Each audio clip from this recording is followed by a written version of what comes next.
Hi, everyone. Thanks for inviting me to your meeting tonight. My name is Liz Benyon. I'm a former newspaper editor with a degree in science. And back in 2005, I was living in Oakville, and I was the president of a community group called Oakville Green Conservation Association. And that's when I learned about Halton Region's plan to build an $800 million incinerator next to their landfill in between Oakville and Milton. When I first heard about it, I wasn't too concerned. After all, this was a time when Toronto was sending 400 trucks loaded with garbage down the 401 every day to landfills in Michigan. And I thought, surely there must be a better solution to waste than that, and maybe an incinerator was it. I voiced that opinion to a friend and a colleague, someone whose experience and wisdom I trusted. And he looked at me in horror and he said, Liz, you need to learn more about incineration. And I realized he was right. I was talking out of my hat. I knew nothing about incinerators. And so being an ex-journalist, I put my researching skills to work, and what I learned deeply concerned me. And so I started what became a successful campaign to stop the incinerator. Now let me pause here for a minute to clear something up. No matter what name the promoters of these dirty, fossil fuel burning, toxin emitting plants give their process, whether it's pyrolysis, plasma arc, gasification, mass burn, or as the provincial government has recently called them, advanced recycling technologies. They are all classified as incinerators by Canada's environment ministers and by governments around the world. They all take material that could mostly be recycled, reused, and composted, and using a tremendous amount of fossil fuels, destroy the original resources, turning them into something else, plus emissions and ash or other solid material. The promoters of these plants avoid the word incinerator at all costs because incinerators have a bad and well-deserved reputation. But don't let them fool you. You know the old saying, if it quacks like a duck and walks like a duck. So anyway, back in 2005, I did my research, shared my research, and started organizing my community. We gave people the facts and got them to email their counselors. Meanwhile, we submitted letters and made delegations to regional committees and council. We also held public meetings, like your group is doing tonight, to share our information with citizens. We also brought in speakers like internationally renowned Dr. Paul Conant. Since it was a municipal election year, we also hosted an all candidates debate for mayors of our region and the regional chair. The debate was not just about this issue.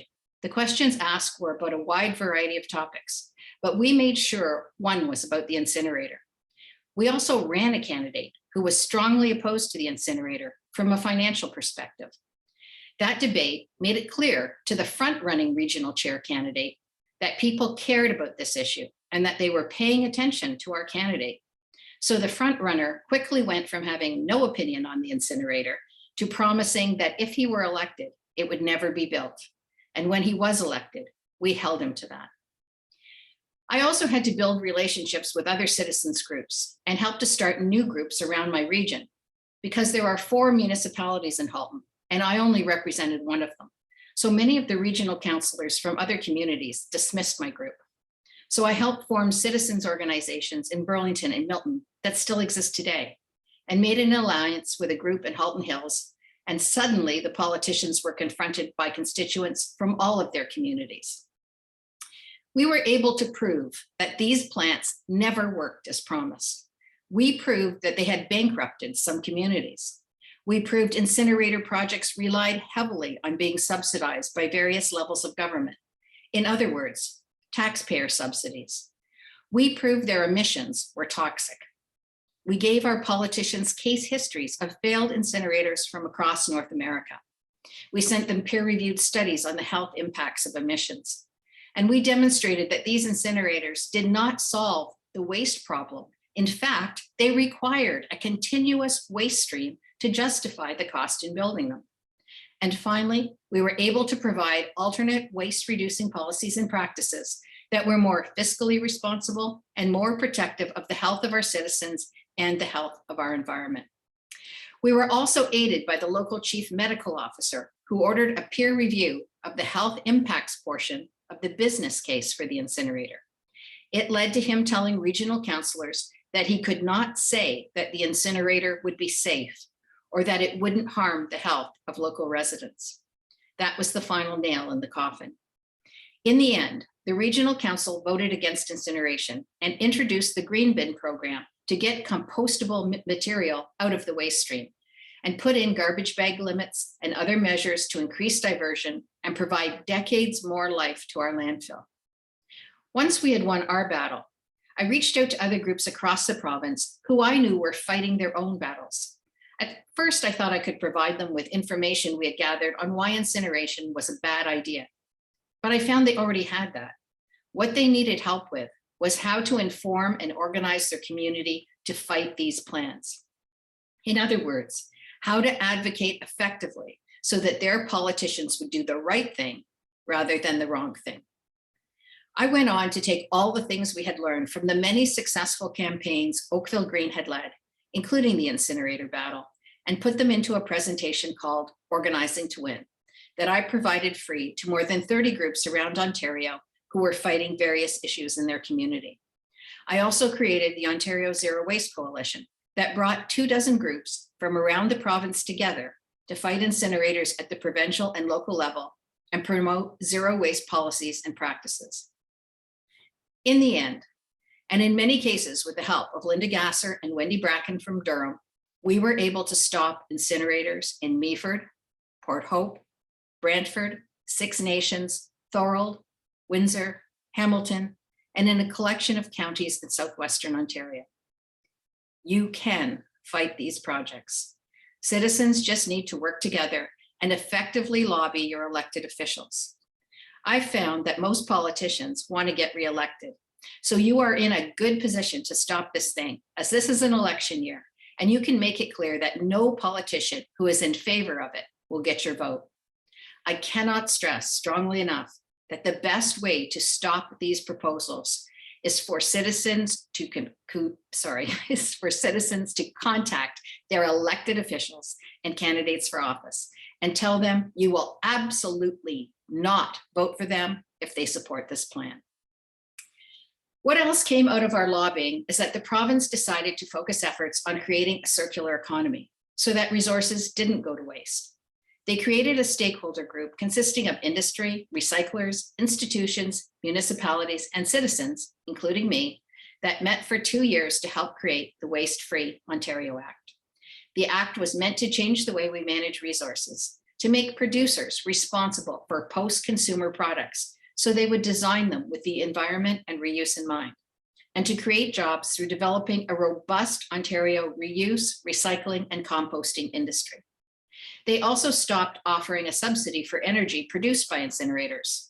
And once the taxpayer money dried up, the incinerator operators stopped knocking on municipal doors. The Ford government recently changed that. Although they haven't scrapped the Waste-Free Ontario Act, they have slowed down its implementation to the point where it is hardly effective. They seem to have reneged on creating an organics collection policy and standards for waste reduction and diversion across the province. And what's worse, they are once again opening the door to advanced recycling technologies and making them eligible for subsidies from hardworking folks like you and me. I want to spend a minute talking about why incinerators, no matter what type of technology they are using, are not a solution to the problem of waste generation. And then I want to spend a few minutes talking about how the proposal in your community sends up all the same red flags of all the incinerator proposals I reviewed from around the world. So all forms of incinerators, whether they use processes such as gasification, pyrolysis, or plasma arc, have the same drawbacks. They burn material that could mostly be recycled. About 80% of municipal waste could be recycled, reused, or composted. In fact, 40 to 60% of all municipal waste is organic and should be composted. The energy lost that was used to produce these materials is far greater than any energy recovered during the process. Tremendous amounts of fossil fuels are consumed to burn or gasify the material. Even more is required if paper and plastics have been recovered. They emit a toxic stew of nanoparticles and compounds, including dioxins, furans, mercury, arsenic, creating landfills in the sky and endangering public health, contaminating soil and contaminating water. For this reason, They are a far greater danger to public health than landfilling. But of course, landfilling is also not the solution. The process produces greenhouse gas emissions, if not during the generation of syngas, then during the burning of syngas. And altogether, the emissions per kilowatt hour produced make incinerators dirtier than coal as energy generators. The much lauded improved emission controls only trap and transfer what would be airborne emissions to fly or bag ash that is then landfilled. Toxics transferred to land rather than air is not no emissions or even less emissions. Incinerators discourage, reduce, recycle, reuse, and composting programs. They discourage additional materials being added to recycling programs. Durham canceled money to its recycling program after voting to build its incinerator. They are enormously costly to build, and tipping fees and put-or-pay contracts drain money from municipalities. They are poor job creators compared to the jobs that could be generated by a full roster of reuse, recycle, and composting options. 7 jobs created for every 1,000 tons of waste diverted, according to the previous folks at the Ontario Ministry of the Environment, which also estimates that if we could get to 60% diversion, we would add 13,000 jobs and 1.5 billion to our economy. They are also very inefficient energy generators. Sweden, for instance, incinerates 50% of its garbage and generates 1% of its energy from waste. If you want to generate electricity efficiently using natural gas, just burn it. Don't use it to burn garbage to turn it into a gas that you can then burn to generate energy. What sense does that make? Incinerators destroy valuable materials, causing industry to harvest virgin resources rather than use recycled materials. And that also makes no sense when overconsumption of resources is at the root of most of the world's problems. The new incineration technologies called gasification, pyrolysis, and plasma arc have had a history of operational problems and do not work for municipal waste. Municipal councils are being sold a bill of goods by newly minted incineration entrepreneurs who want to get in on taxpayer subsidies provided by innovation grants. Incinerators require huge capital investments to build and more to keep them operating. Huge government taxpayer subsidies are continuously required. Their put-or-pay contracts can bankrupt municipalities. 14 years ago, citizens around the province successfully fought against incinerators and for zero waste policies and practices and won. So why are incinerator proposals popping up again?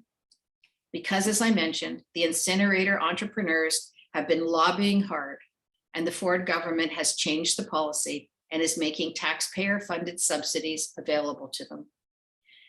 As I have researched the incinerator proposal for your community, so many things about it are familiar to me. Incinerator entrepreneurs find a small rural community. They find a local champion, in your case, your mayor, to show the project to other municipalities.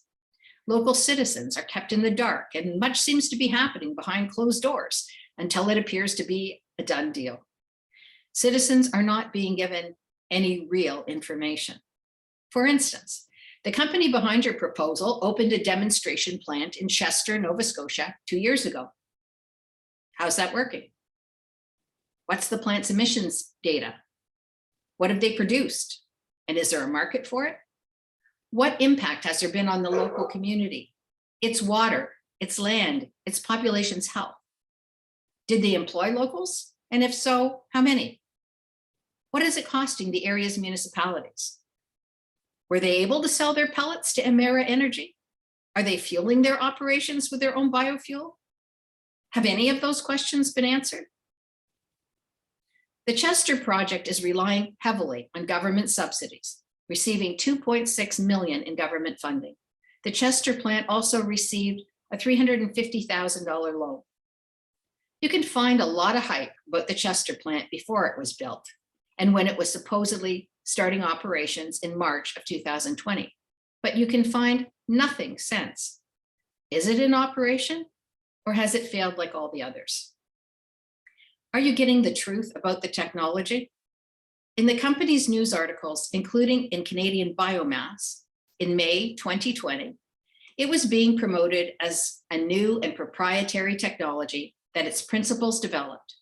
And yet, in the environmental assessment approval from Lunenburg County, it requires them to report on Renewology's technology, a pyrolysis plant that started up in Utah with all the same hype, promising to turn trash into treasure, mine the landfill, and all the same hooey that you're being told. And the Renewology plant ceased operation within months. I have the financial post and the writer's story of the investigation of that plant, if anyone would like to read it. I am actually shocked that incinerator entrepreneurs would pick the community of McNab, Breaside as a site for a pyrolysis plant, since it is so close to Ottawa, the site of the biggest advanced recycling failure in the country. In January of 2008, Plasco was originally granted permit for an experimental gasification plant in Ottawa. 7 years later, after spills, failures, and tens of millions of taxpayer funding wasted, the Plasco fiasco ended in bankruptcy in 2015. So the bottom line is this: I believe your community, like many communities before you, is being sold a bill of goods about a technology that doesn't work and a financial business model that doesn't work. As a taxpayer, it enrages me to see how much money is wasted on these projects over the past few decades. I have never seen a business model or an industry where the government was so eager to reward continuous failure with generous taxpayer subsidies. Back in 1990, the Ontario government of the day looked at incineration as a method of dealing with waste and rejected it in a 1991 paper, citing it is a high-risk technological fix with a great potential for future problems. And it employs a technology that turns relatively benign domestic waste into a brew of chemicals that is regressive and counterproductive to a cleaner, healthier environment. I have the full report if anyone would like to read that. The government then banned incineration from the province. That was the right choice then, and it's the right choice now. There are better ways to manage our resources that are less expensive, produce more jobs, create less pollution, generate less greenhouse gases, protect our agricultural lands, and protect our health. Let's learn from the mistakes of others instead of repeating them. Other options are available, and now is not the time to make a costly mistake. Thank you.